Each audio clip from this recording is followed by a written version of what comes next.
Good morning. It's the 21st of September 2025, 21 stroke 9 stroke 2025. That's out of the way. I always have to watch that. France in trouble, USA struggling. France is having serious rioting. I might be able to show you some of the stuff that's happening, but just chaos in Lyon and in Paris and other towns where the protesters have taken over the streets, burning, looting, turning dustbins upside down, burning tyres, burning cars, and the police are just standing there looking at them, and it's a lamentable sight. The government has lost all credibility. But the point about it is, back a few years ago, the people of France, in a runoff with Marine Le Pen, decided to vote for Emmanuel Macron, and they got what they voted for, and what can they expect? But you see, it may be that the people who voted for Macron are fairly well-to-do, maybe fairly rich, and the rest of the people are let go with the wind, as to say, or go to hell, as you could put it in another way, and so they are left with very little, and there's no future for anybody there. It's more or less the same in Spain. Now, I bring my bogey bear in. One of the things they do, they think they can go green. It's fake green. It's not proper environmental green. In Ireland, we have a debate going on, and we have a look at the law in relation to nitrates. We have to keep the water levels of nitrates in water down below a certain level. We can't have people drinking nitrogen and dissolved nitrogen, like it's in ammonium nitrate and potassium nitrate and sodium nitrate. You get it in bacon, you get it in beef too, you get it in processed meats, but still, at least people respect that there is an issue there. But a lot of the things that the EU are bringing in and that France are trying to bring in are sort of fake, sort of ridiculous things. And then there's this war with Russia, where the United States blew up the Nord Stream 2 pipeline and left Europe without that gas. And now the European Union has turned around and it has banned import of all fossil fuels from Russia from the 1st of January 2027. And I think that shows that they're not genuine. Why didn't they do it from the 1st of January 2026? It will destroy Slovakia and Hungary. Will it bring down the EU? There's some people say it will. There's Martin Armstrong there, an American, well-educated diplomatic fella, says the EU will not last. The euro that we use is not a proper construct. And, I have to admit myself, my prayers are to destroy the European Union. It's no good in its present form, and get rid of Ursula von der Leyen and all those. And they break the rules on the Strategic Environmental Assessment Directive. We're not allowed to use engineers to judge anything, no matter whether we're changing river levels, river basin management, forestry, fisheries, energy. We can't have engineers sign off on it. It only happens down at the local county council stage, and that is ridiculous. That's been my big bugbear, and because the EU promised that and refused to obey it, and they fight you all the way on it, then I'm sick of them from now on. But anyway, the thing is, a big problem with France is the budget. They can't reach a budget. Over the years, they've given themselves great conditions, like early retirement, plenty of public holidays, lots of goodies, tried to make France very family friendly. And then they've allowed in millions of migrants. I think it runs into several million of migrants in who have no interest in France at all, only what they can get out of it, and probably send a lot of the money home. And now France borrows, and I explained to you before how countries pay their way. They borrow from the markets with bonds, and I've explained that. And now people are getting, the price of money is going up, and so that France's payback amount in interest alone is unsustainable. It's bigger than some of their government departments. And then, of course, there's the green energy racket. On top of that, massively expensive electricity, not so bad in France, but it's still there. And then there's the war in Ukraine, and good luck with that. Good luck with that. They can't police the streets of Paris, and they're going to put the Russians in manners on the Russians in Ukraine. This is how ridiculous they are. And then there's the issues with Macron and his personal life. All a bit of a mess. But the thing about it is, they mocked God at the Last Supper in the Paris Olympics, and I say that was not a lucky thing to do. Some comment to me here and say, "Oh, Father Ted, you're a hypocrite. Your Father Ted was worse." He was not worse. Father Ted never mocked the Blessed Eucharist, any of the sacraments. Never did. Never did. He played the role of a kind of a playboy, of a likeable rogue of a priest with a funny side to him. He didn't do the church any harm at all. Show the human side of the church. So I don't agree that there's any comparison whatsoever with mocking the most poignant day in the life of Christ on earth for Christian people. I don't see any connection at all. So I don't think that led to the death of Dermot Morgan. He had a heart attack, and this happens. It's happening all the time around me. But the point is, just to know, there's a vote now on Thursday, and the president, now in France you have the president, Macron, you have the prime minister, whom the president appoints. Normally the people elected at Parliament, like the Dáil in Dublin, like the House of Representatives, but the president appoints the prime minister. And he's now on his 6th since he took office. 6th. Mr. Correnew or something is his name. There was a boy there before. And this fellow's going to try and put in a budget that will bring down the costs of running the country and allow the money to be paid back and encourage investors to invest more money and give their money to the French government. And I say good luck with that. But if they try to cut the working year, to try to take away 2 public holidays, and that led to outcry. So why does the democratic system produce leaders that go against the public will so much? I don't know, but there's one thing about it. With the Western Europe, when voters go into the polling booth, all they want is, what am I going to get out of it? Will I get my road lane fixed? Will I get my potholes fixed? Will I get a pension? And it was in the paper last week that many senior citizens in Ireland are facing competition for hospital beds in respite homes and nursing homes.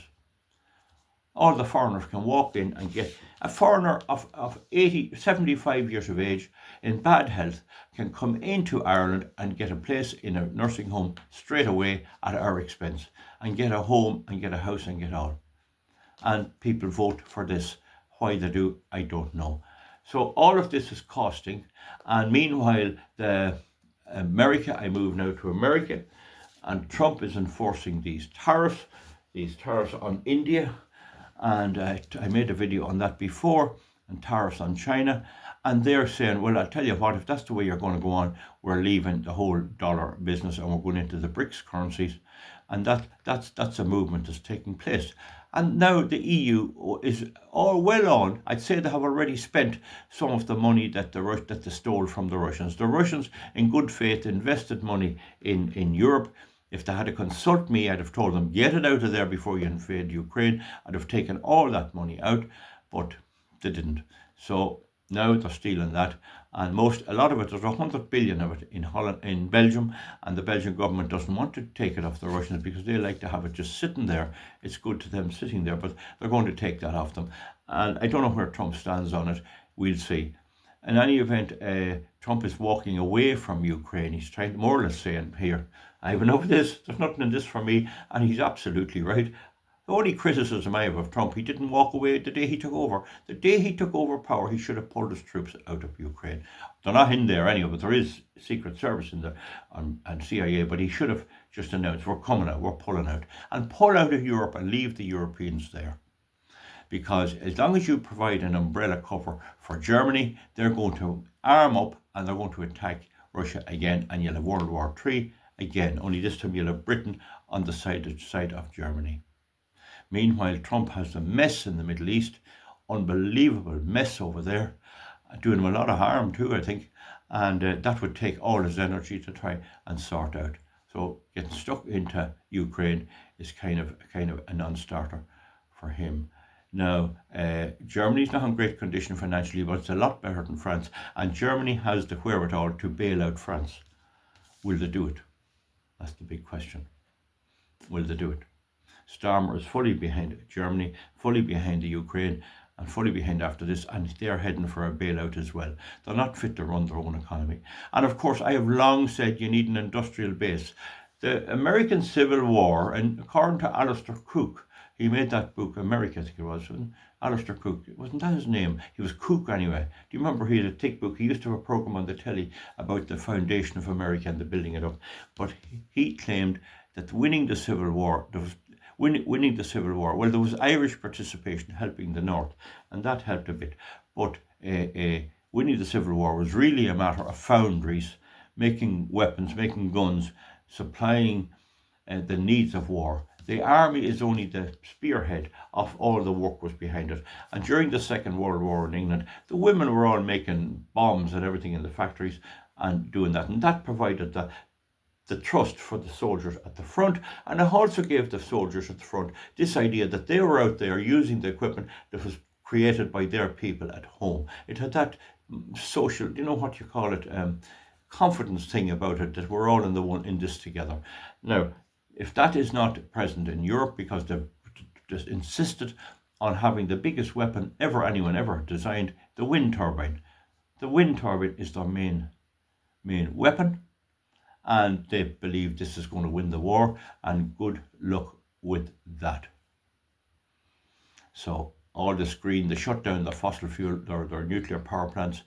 They allowed America to blow up their gas, and now they're trying to stop the supply of fuel from Russia, but not for a year and a bit. I don't think that'll ever happen. And they can't win. They're in a no-win situation, and Britain and France are the first two countries probably to go under. Now Greece is teetering on the brink again, and Italy's not in a very good, strong position either. With all of that, there will be the pressure on the national governments to do what they always did, and that's print money. You remember long ago people would go to Italy. I didn't go since before the euro, but you'd be talking about 1,000 lira and 10,000 lira and 1,000,000 lira that have big row of notes on the notes. That's the result of successive inflation. 33 pound sterling lost in 1922 would only buy £1 worth now, and 23 euros lost worth in 1971 would only buy €1 worth now.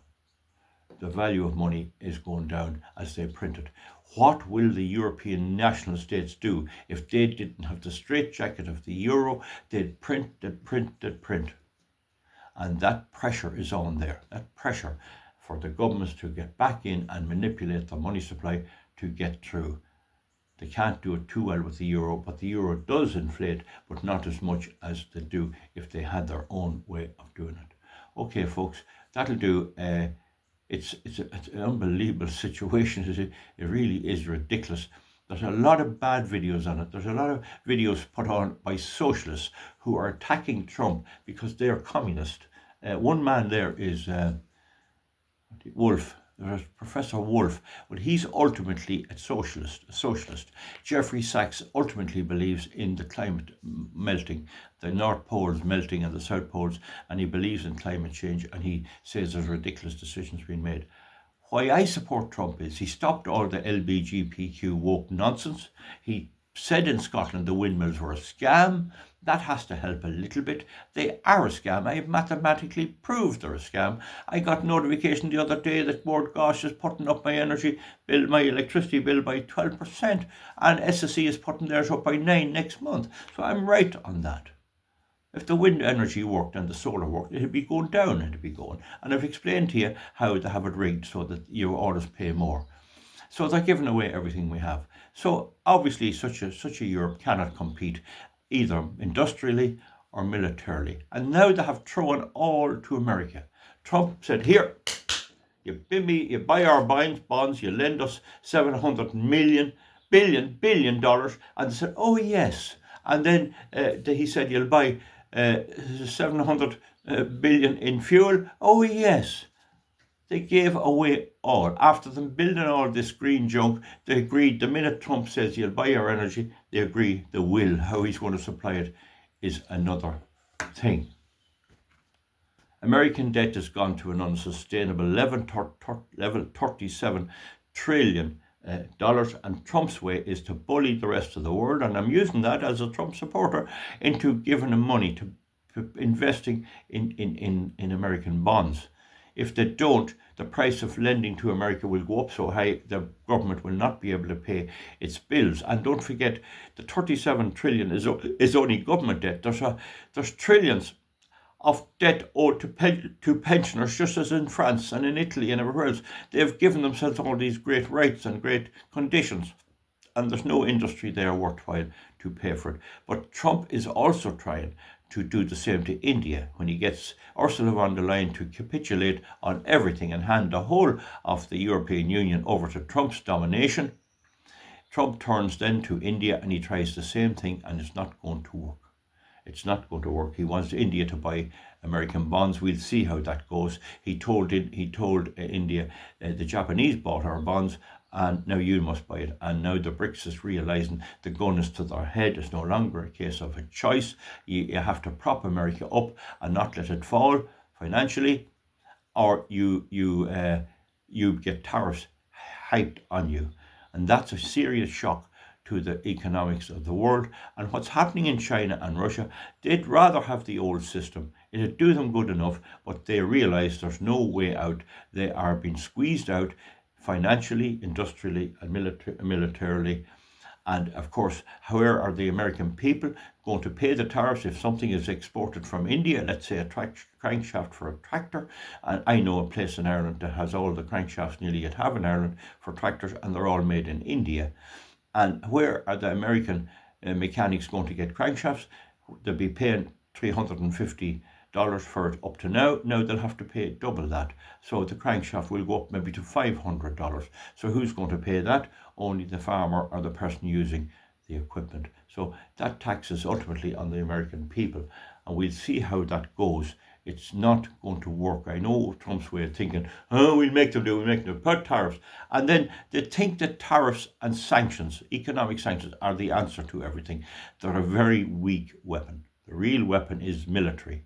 The bombs and the bullets and the drones and the aircraft and all of that. And the real weapon is that, and Russia has them on that. The only country that can come near them is America. And if America's not in Europe, then the Russians will walk all over Europe.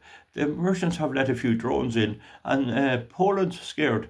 Some drones come into Poland, and some American MiG-15, I think it is, MiG-35, went over Estonia. They're getting a bit of jitters as well. So if all this money goes into defence, there'll be nothing. And I can see the farmers' money in Ireland going down, the little bit of grant aid we get. And Ireland will have to support it. Ireland will have to pay in to the military fund of Europe. So we will effectively be members of NATO, even though Ireland and Austria are not members of NATO. But really, the European Union at the minute is really NATO. It's the civilian edition of NATO, North Atlantic Treaty Organization, just as Sinn Féin a few years ago was the political wing of the provisional IRA. So the EU is now the political wing of NATO. That'll do. That's food for thought. Comment underneath. That's the best I can do. I'm just trying to put common sense on it. It's unbelievable stuff.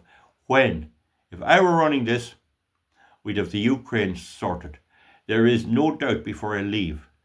In 2014, Yanukovych was running the Ukraine to suit Russia and Europe. Everything was going along grand, and the European Union, or the Ukrainians throughout Yanukovych installed a present Nazi government, and they attacked the Russian residents of the eastern provinces. The very same.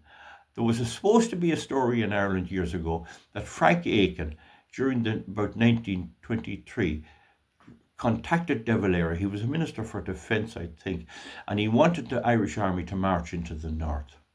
Well, of course, the British government would put in soldiers, and the Irish would be slaughtered down there. That's what would have happened.